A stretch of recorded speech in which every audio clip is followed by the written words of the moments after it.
Live from our 7 Tasmania studios, your nightly news with Rachel Williams begins now. Good evening, everyone. Thanks for joining us. A 39-year-old Tasmanian man has been arrested after he was allegedly caught driving more than 6 times the legal blood alcohol limit. For more on this story, let's go live to our reporter, GARTH BURLEY. Good evening, Garth. Shocked onlookers actually stopped the man from further carnage. Yeah, good evening, Rachel. Quite an extraordinary turn of events here in Trevellyn this afternoon. Residents on Bain Terrace took the man's keys after he was allegedly involved in a crash with a parked car.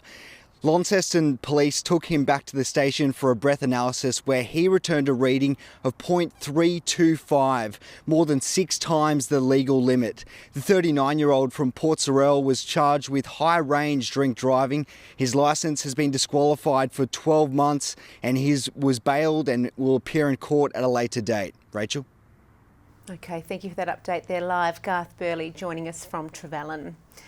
5 vehicles have been damaged at New Norfolk last night. One of the crumpled vehicles remained at the scene today in the rear car park of the BWS. A 28-year-old man sustained non-life-threatening injuries and has been charged with dangerous driving. He's set to appear in court in November. A teenager and a 32-year-old man have been charged after allegedly wounding a North West man overnight. The incident occurred on Hale Street in Wynyard just before 9 o'clock last night. Police say the 38-year-old victim received serious but non-life-threatening injuries. The 2 suspects were granted bail and will appear in court at a later date. Go outside and enjoy the best of what the state has to offer. That's the message from Tasmanian tourism operators as they prepare for a winter season like no other. Without interstate visitors for at least the next 4 weeks, they're banding together offering boutique experiences to inspire us to explore our own backyard. Taking off towards a special day out. Restrictions have hit our tourism operators hard, but as they're easing for locals, industry bodies say we're starting to show initial signs of recovery. It's great for us to see products opening at this time. It's been a really difficult time for the tourism and hospitality industries. High in the sky, Greg Ross's helicopter is helping to show off a bird's eye view of Tasmania's natural beauty. It's seeing it from above, so I mean it's hard to explain unless you do it yourself. One of the main things that we do, I get the fun out of, people don't generally speak during the flight. It's because they're blown away from the scenery. Today's destination, Bangor Vineyard Shed in Denali. A bustling Sunday for the family-owned business, with locals making the most of the clear blue skies and picturesque weather.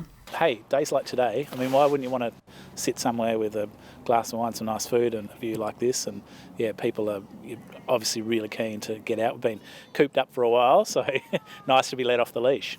Coming together to celebrate the best of what both businesses have to offer. A unique day trip with a scenic helicopter flight and local produce for a private picnic. Collaborating with the other businesses gives more of an offer, so instead of a lot of people going and doing a simple 20-minute scenic, it makes it more of a day adventure for them, to going stopping at a vineyard, also having lunch and then making it more of a day event. It's a perfect match, a bit like sparkling wine and Tassie oysters. Perfect match. A boutique experience like this doesn't come cheap. It will set you back a few $100s. But while we can't travel interstate until at least next month, we're being urged to spend that money here instead. With school holidays right around the corner, local tourism operators are urging us to explore some of the unique opportunities available in our backyard. Tasmanians have got a bit of a chance now to enjoy Tassie without having to share it with anybody else, which is, pretty rare. Ebony Ablett, 7 Tasmania News. A huge staff shortage is looming for the state's fruit growers for the upcoming season because of a lack of backpacker workers. Some in the sector fear local residents are reluctant to enter short-term work opportunities like fruit picking. Labor is calling on the state government to consider its Ag Kickstarter program, which would upskill graduates in essential and transferable skills. It's an industry that's growing. It's an industry that makes a lot of money for the state. We have wonderful products and we need workers to work in agriculture. The government says it's delivering skills training for cadets and apprentices on land, as well as multi-million-dollar support package for temporary visa holders. Well, a Tasmanian Paintball Centre has unveiled a new international standard course, courtesy of a grant from the state government. Organisers hope the new design will be a drawcard to host major national competitions. To succeed on the paintball battleground, you need strong communication, the aim of a marksman, and a high pain threshold. It's more the anticipation of getting shot. Once you get hit a couple of times, you kind of get over it. 7 teams from across the state today suiting up for the latest round of the Tasmanian Paintball Tournament. Go, go, go! The objective is to hit the buzzer at the other end of the field, and that gives you a point. Now, you can do that without shooting the other people, but the easiest way to get there is to take them all out. The makeshift war zone given a makeover, a $5,000 state government grant bankrolling a new world-class bunker course. It's the same course as they play in the US, and it's a really good setup. So this matches all of the major leagues around Australia and all the major leagues around the world. For the owners of Revolution Paintball, this has been a moment more than 4 years in the making. You can see the professionalism that we're running at this point. It's taken a long time to get here. The new design, more ammunition for local sharpshooters to keep playing, but management have big ambitions beyond Launceston. The main driver is to be able to host a national standard tournament. We would love to bring something like that down here to Tasmania and host it here at Revolution Paintball. GARTH, BURLEY, 7 Tasmania News. Churches across Tasmania are reopening their doors to the public after shifting online due to COVID-19. But as services slowly return to normal, social distancing measures are in place to keep parishioners safe. This reverend beaming as the choir opens today's service. The first in person since March, as Hobart's historic St David's Cathedral welcomes parishioners back to the pews. Whilst you can do community by Zoom, it's not really the same. To be able to be with people, see people's smiles, to be able to see really how people are going, be able to pray with people, care for people is great. Its doors closing due to the COVID-19 gatherings ban, instead broadcasting live-streamed services, including Easter. It is perhaps one of the more unusual Good Fridays in church history. There is no one in the cathedral today. Now a sense of normality as restrictions ease, allowing up to 250 people indoors. Many churchgoers say they're relieved to be back. It is absolutely fabulous. We've been looking for this day for a long time. Look around. The beautiful windows, the carving, the rood screen. It's just a fabulous place. Absolutely wonderful for me because it's been quite a while since I've been.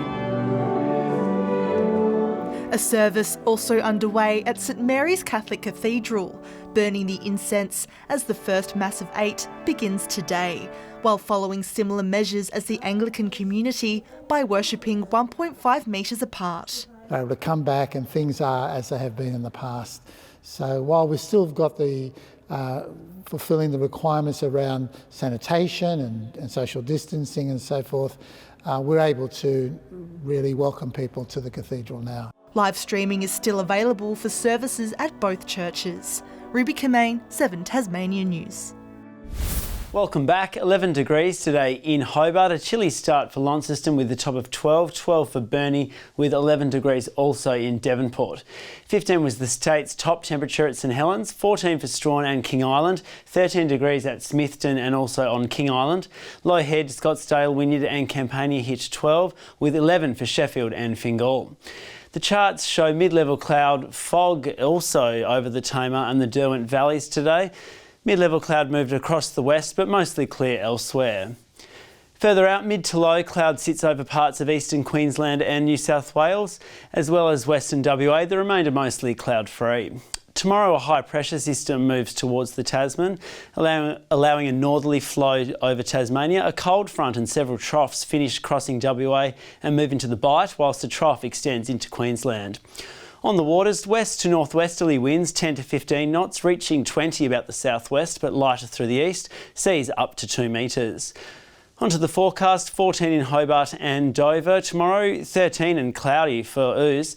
Cloudy and 12 in Launceston and Scottsdale, 13 for Devonport.